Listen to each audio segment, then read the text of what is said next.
चलिए दोस्तों, शुरू करते हैं आज का पहला प्रश्न। रक्त का थक्का बनाने के लिए अनिवार्य प्रोटीन है।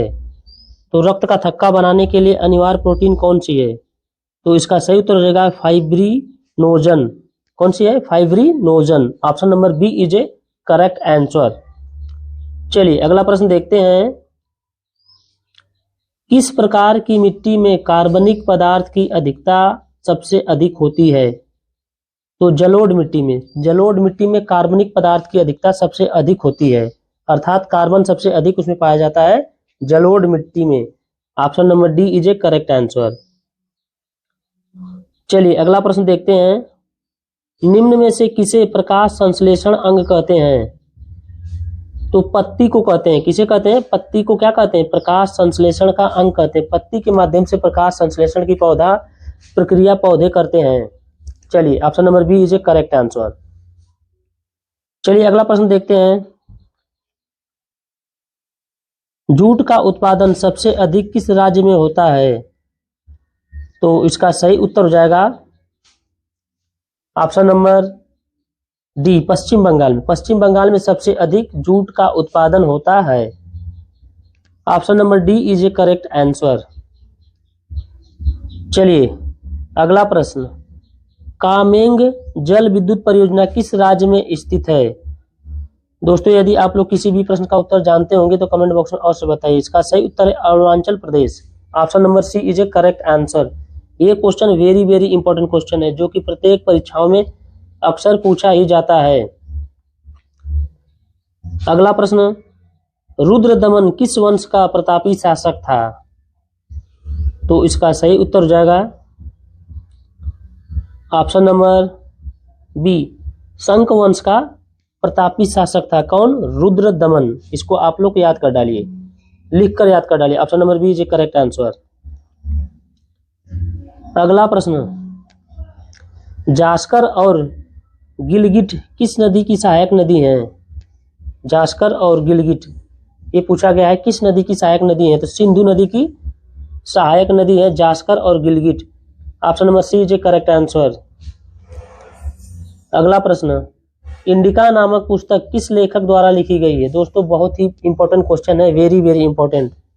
इसको आप लोग याद कर डालिए, ये प्रत्येक एग्जाम में अक्सर पूछा ही जाता है प्रश्न। तो आप लोग से एक रिक्वेस्ट है कि इसको याद कर डालिए। तो मेगस्थनीज ने लिखा है इंडिका नामक पुस्तक। किसने लिखा है? मेगस्थनीज ने।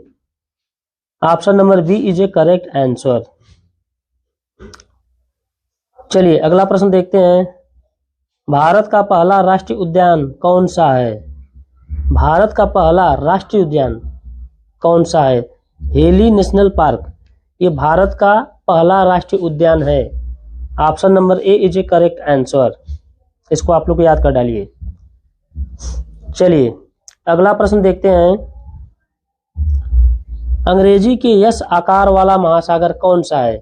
जो अंग्रेजी अक्षर के यस आकार की तरह है वो महासागर कौन सा है? अटलांटिक महासागर है। ऑप्शन नंबर सी इस प्रश्न का सही उत्तर है। Option number C is a correct answer. अगला प्रश्न।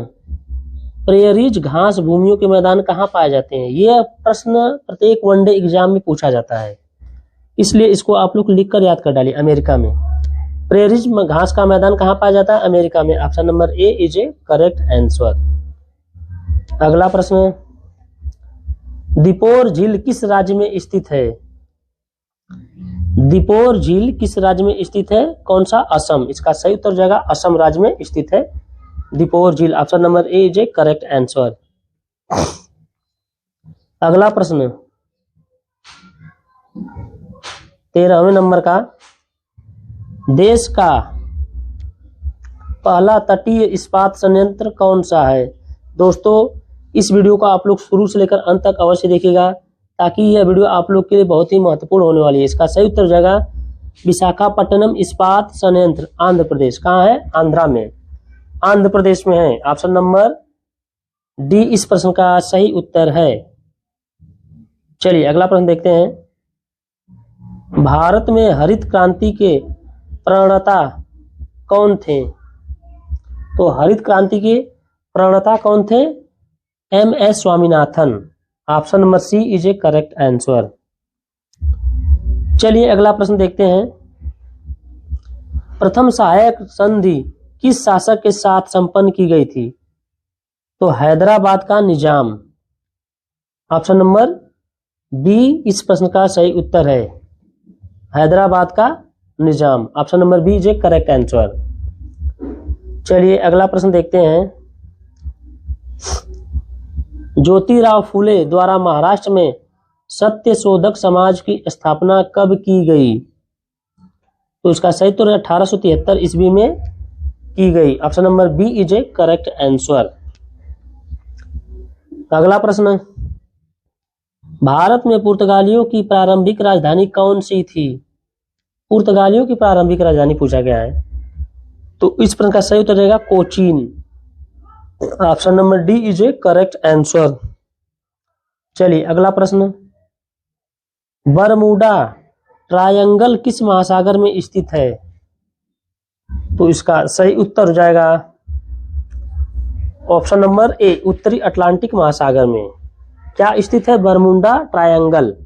Option number A is a correct answer. चलिए अगला प्रश्न देखते हैं 19 नंबर का।